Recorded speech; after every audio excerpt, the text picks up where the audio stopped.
The perfect life before the fall. The morning sun streamed through the floor-to-ceiling windows of Morrison and Associates architecture firm, casting golden light across my drafting table. I was Elena Moretti, and at 28 years old I had everything I had ever dreamed of. My fingers traced the blueprint of the Riverside Cultural Center, my biggest project yet. 3 years of hard work, countless sleepless nights, and endless revisions had led to this moment. "Elena, darling, you're going to be late for our lunch reservation." Marcus Blackwell's voice made me turn. He stood in the doorway of my office, impossibly handsome in his tailored navy suit, his blonde hair perfectly styled. Marcus was everything I thought I wanted. Successful, charming, and mine. The heir to Blackwell real estate empire had chosen me, the daughter of a small-town Italian baker.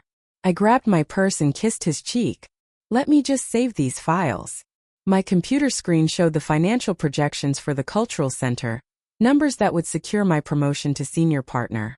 Everything was perfect. Too perfect, I would later realize. ##### the day everything shattered. 3 days later, FBI agents walked into my office at 9 in the morning. "Elena Moretti, you're under arrest for corporate fraud and embezzlement," the lead agent announced, his voice cold and professional. My colleagues stared as handcuffs clicked around my wrists. The metal felt impossibly cold against my skin. "There's been a mistake," I stammered, my heart pounding so hard I thought it might explode. "I haven't done anything wrong." But the evidence was overwhelming. Bank transfers to offshore accounts under my name, falsified documents with my signature, stolen funds meant for the cultural center project, diverted to my personal accounts. Accounts I had never opened, money I had never seen. In my name. The truth hit me like a physical blow one night as I lay on my narrow bunk. Marcus had framed me.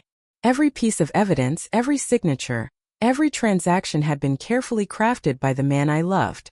But why? #### freedom and truth.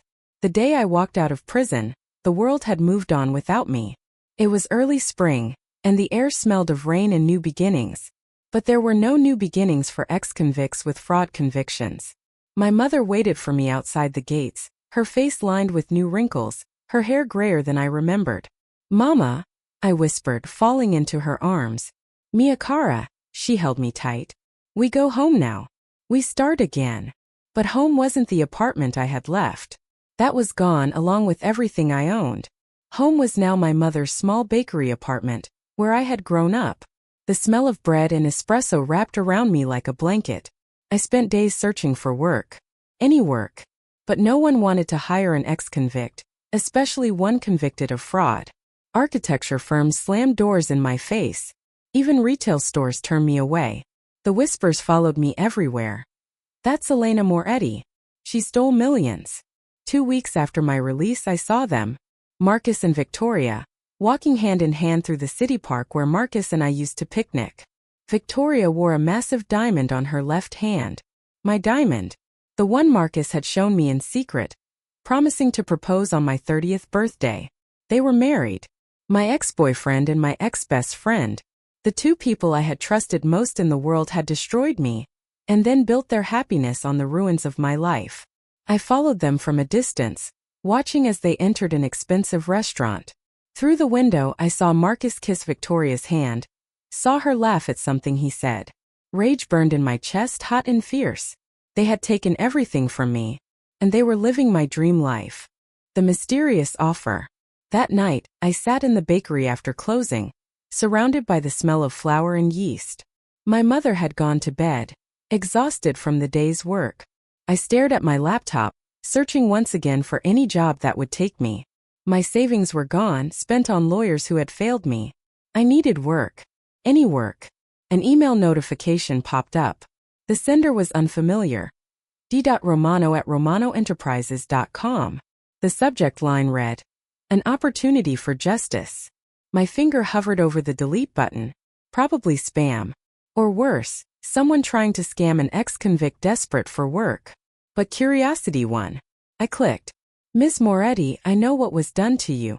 I know Marcus Blackwell framed you for his own crimes. I know you're innocent. If you want the truth to come to light, meet me tomorrow at 3 p.m. at Café Paradiso. Come alone. There's much to discuss." Dante Romano. My hand shook as I read the message 3 times. Someone knew the truth. But who was Dante Romano? And how did he know what really happened? I spent the night researching. Dante Romano was a billionaire investor, mysterious and elusive.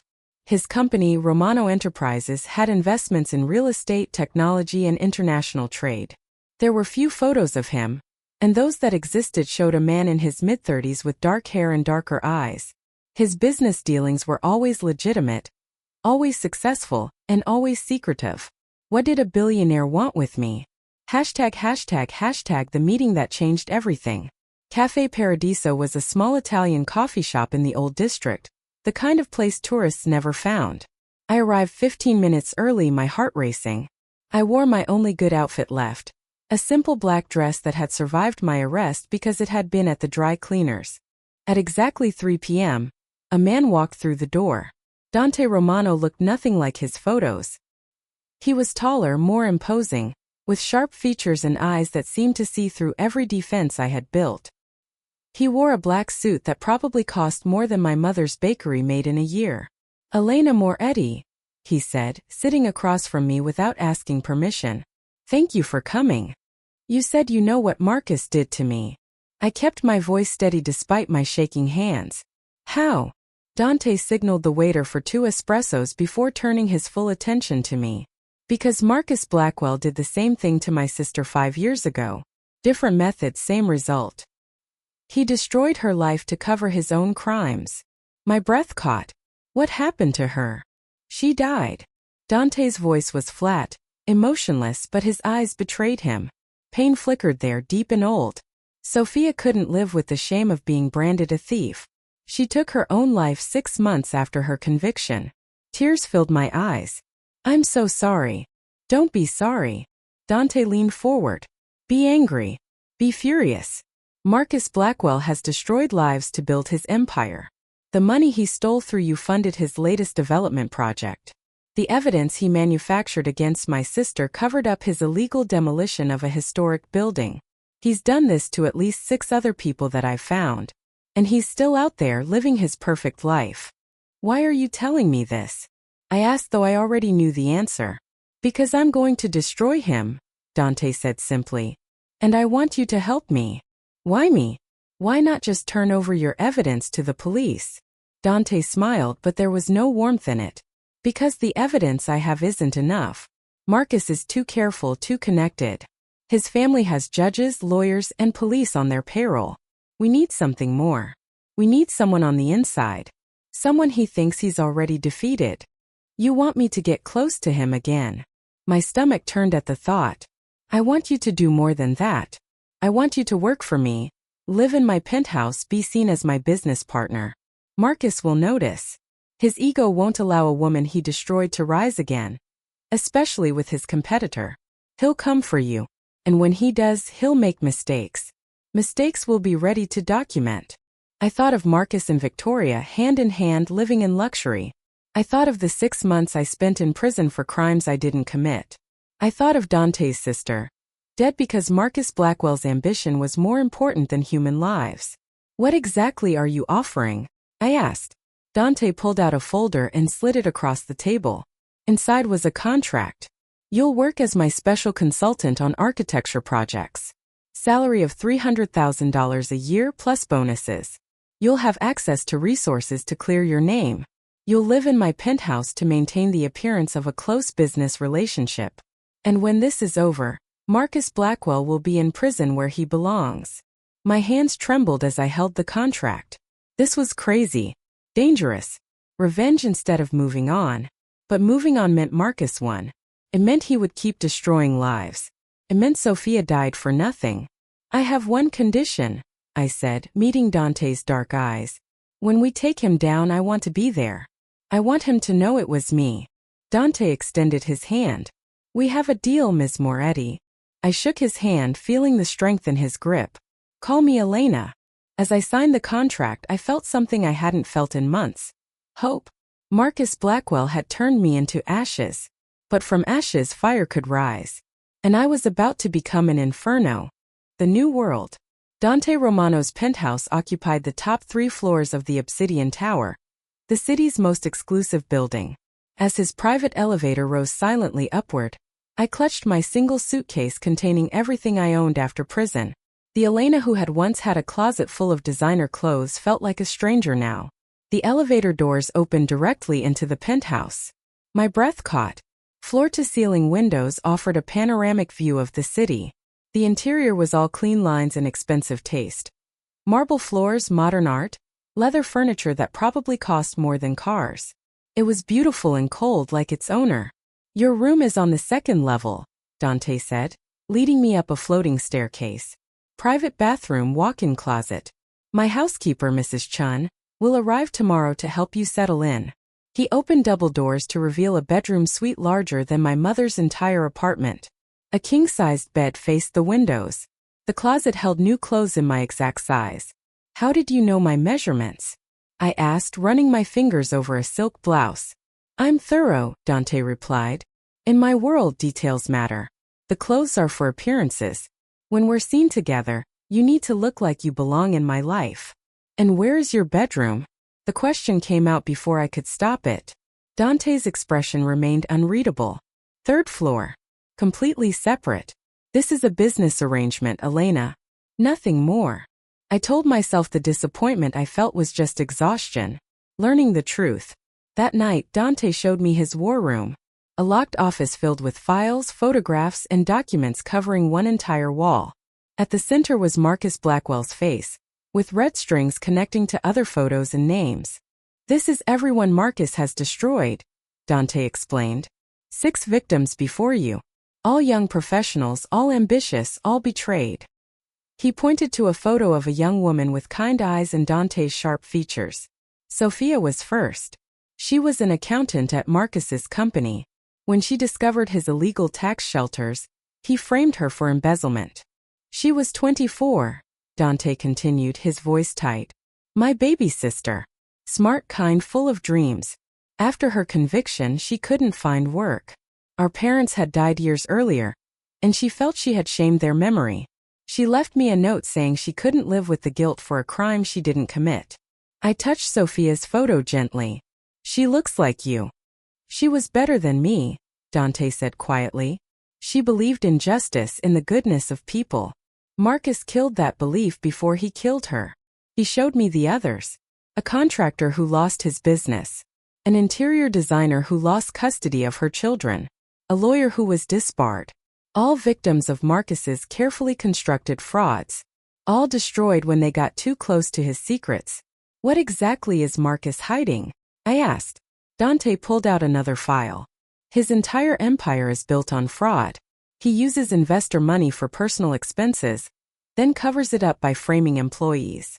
He bribes building inspectors to approve unsafe constructions. He's laundering money for several criminal organizations through his real estate deals. But he's smart. Every trail leads to someone else." "Victoria," I said suddenly.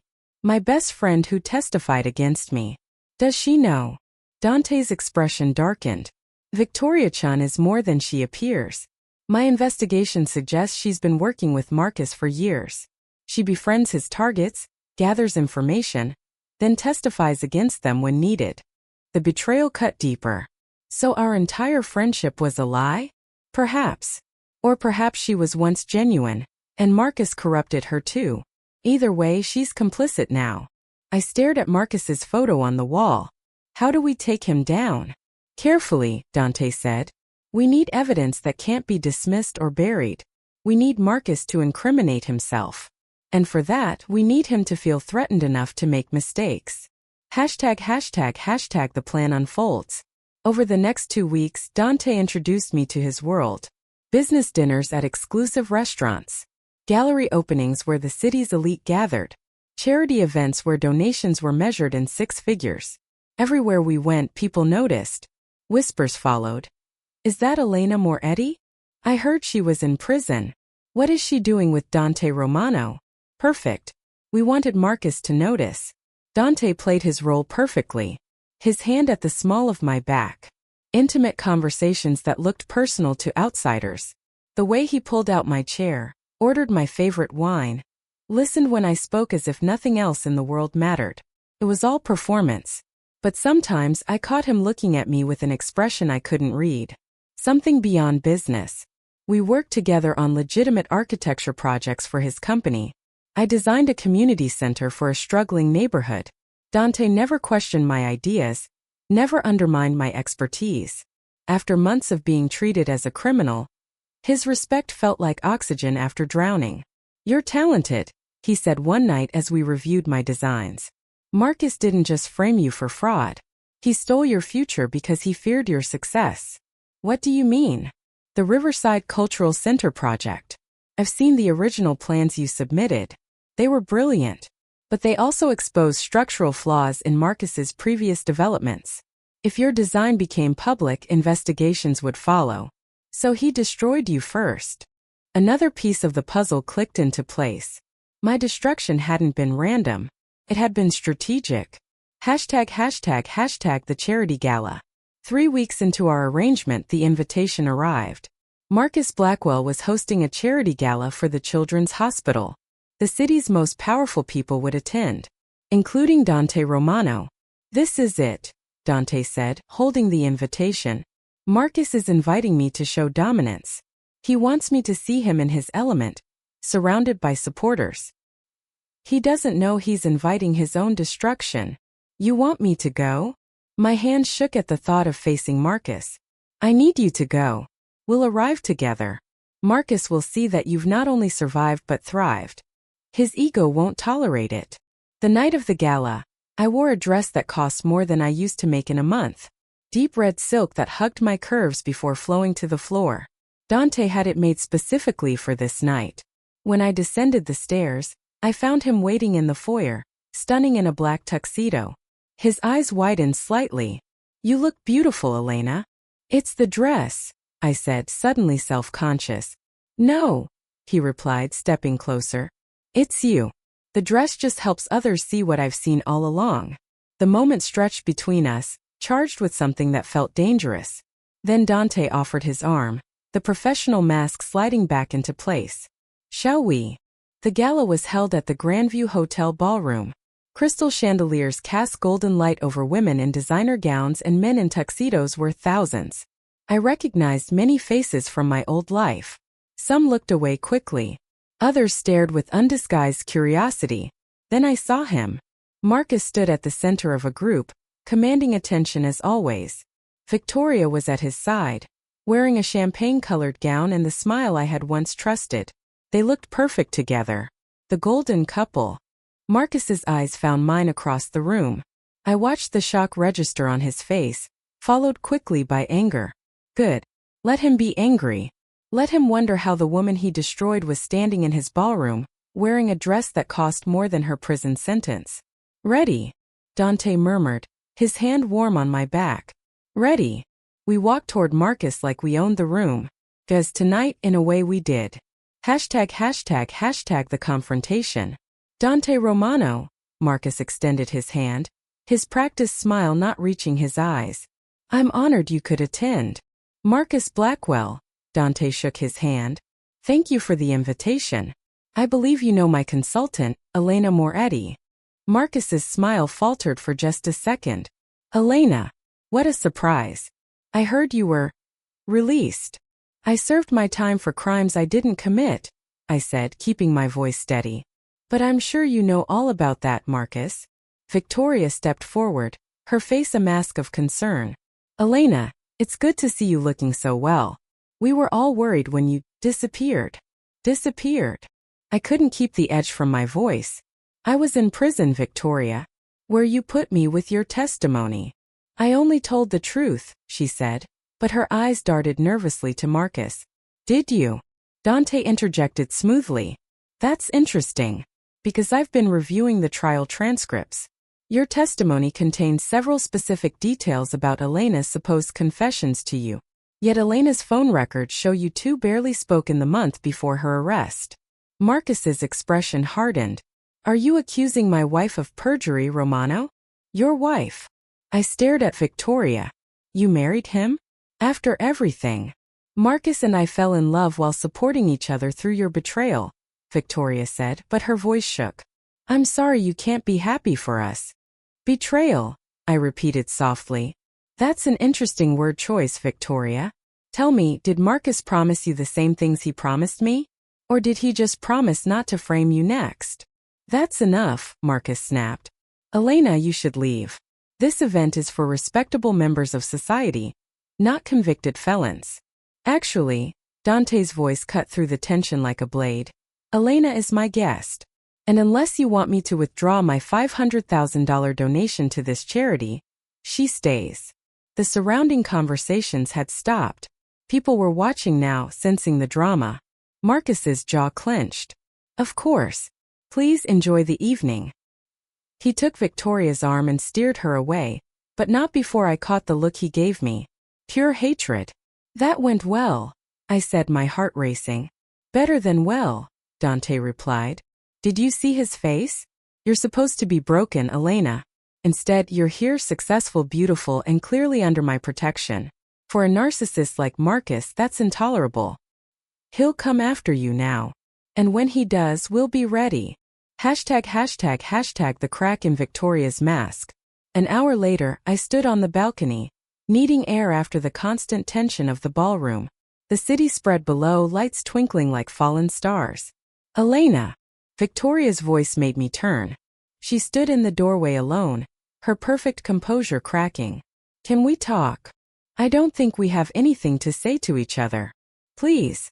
She stepped onto the balcony, and in the moonlight, I saw what the ballroom lights had hidden. A fading bruise on her wrist, carefully covered with makeup and bracelets. Shadows under her eyes that no concealer could fully mask. Victoria, what happened to your wrist? She pulled her sleeve down quickly. Nothing. I'm clumsy. You're many things, but you were never clumsy. I moved closer, studying her face. Is Marcus hurting you?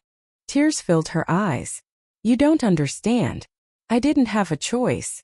What are you talking about? Marcus. He found out about my gambling debt. $200,000 that I owed to very dangerous people. He offered to pay it off if I helped him with you. The words tumbled out in a rush.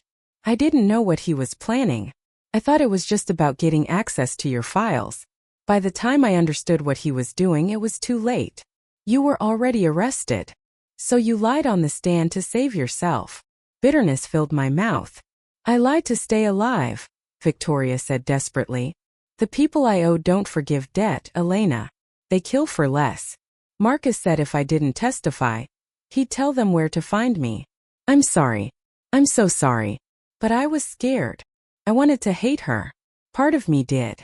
But I also understood fear. And now you're married to him? He said it would protect me. But he's a monster, Elena. He controls everything, my phone, my money, where I go, who I see. If I try to leave, he threatens to have me killed. Says he has connections who would make it look like an accident.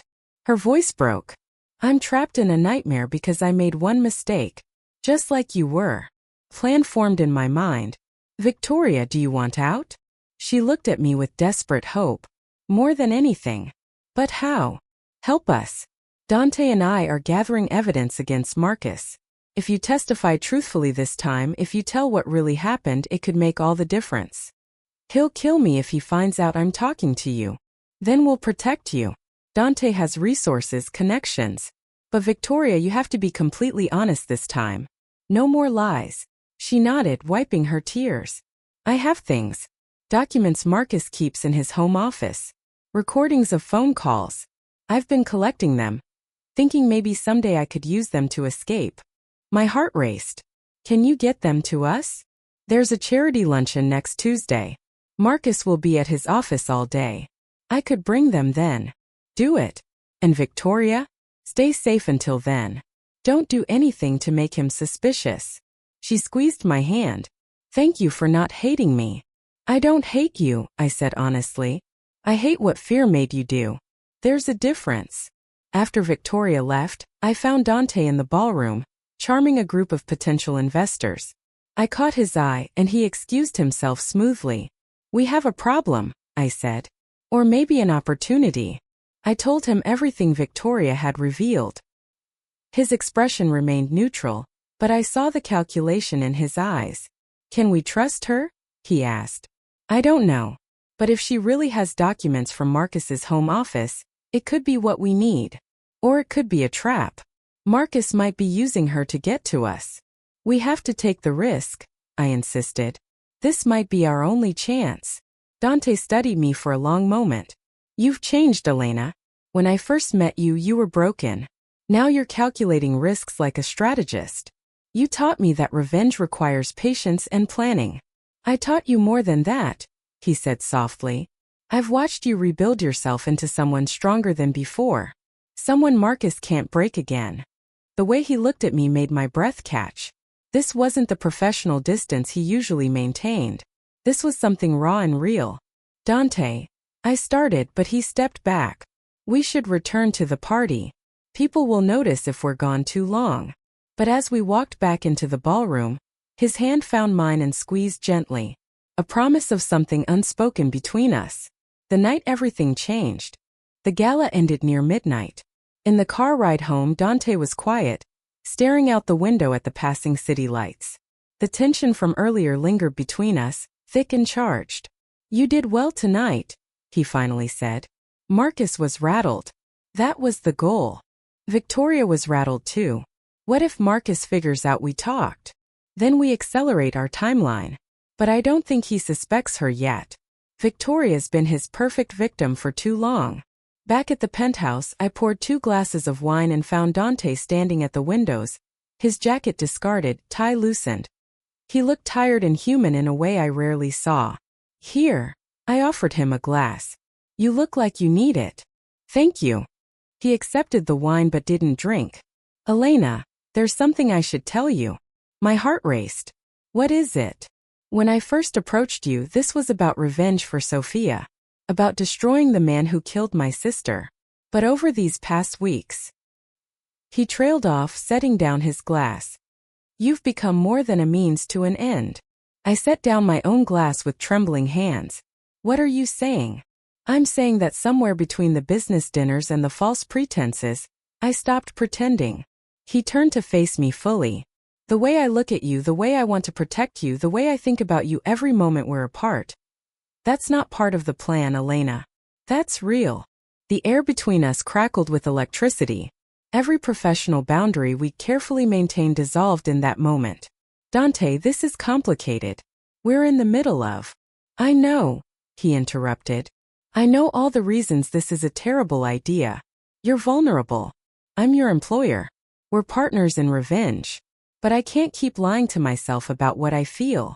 I stepped closer, my heart pounding. And what if I feel the same way? What if I've been lying to myself too? His eyes darkened with desire. Then we're both fools. Maybe, I whispered. But I've been afraid for so long. Afraid of being hurt again, afraid of trusting, afraid of wanting something good because every good thing gets taken away. But when I'm with you, I'm not afraid. Dante closed the distance between us, his hand cupping my face with surprising gentleness. I won't hurt you, Elena. I swear on Sophia's memory. I won't be another person who destroys you. Then don't hold back anymore. He kissed me then, and it was nothing like the careful control he always showed. This was passion held too long in check, desire that had been building beneath every professional interaction. His hands tangled in my hair while mine clutched his shoulders, both of us desperate for something real in a world of deception and revenge. We moved through the penthouse in a blur, leaving a trail of discarded clothes. His bedroom was dark and luxurious, but I barely noticed. All I could focus on was Dante, the way he touched me like I was precious, the way he whispered my name like a prayer. That night, we gave in to everything we'd been denying. It was passionate and tender, desperate and careful all at once. Afterward, as I lay in his arms, I felt something I hadn't felt since before prison safe. No regrets? Dante asked, his fingers tracing patterns on my bare shoulder. Not a single one, I replied honestly. You. My only regret is not being honest with you sooner. But as I drifted toward sleep, a thought nagged at the edges of my consciousness. We had crossed the line tonight. Changed our dynamic forever. In the dangerous game we were playing with Marcus, that could be our greatest weapon or our fatal weakness. Tomorrow Victoria would bring us evidence. Tomorrow we would move closer to destroying Marcus Blackwell. But tonight, wrapped in Dante's arms, I let myself simply feel. Love, desire, hope, all the things I thought prison had stolen from me forever. The calm before the storm.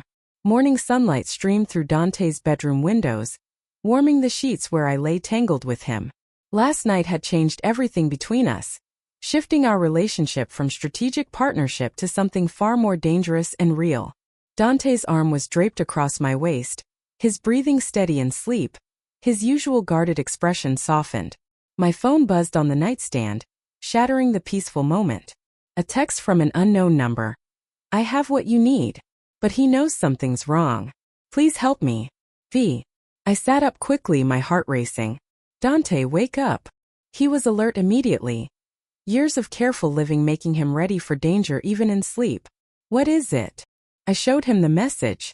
His expression hardened. Get dressed. We need to move now.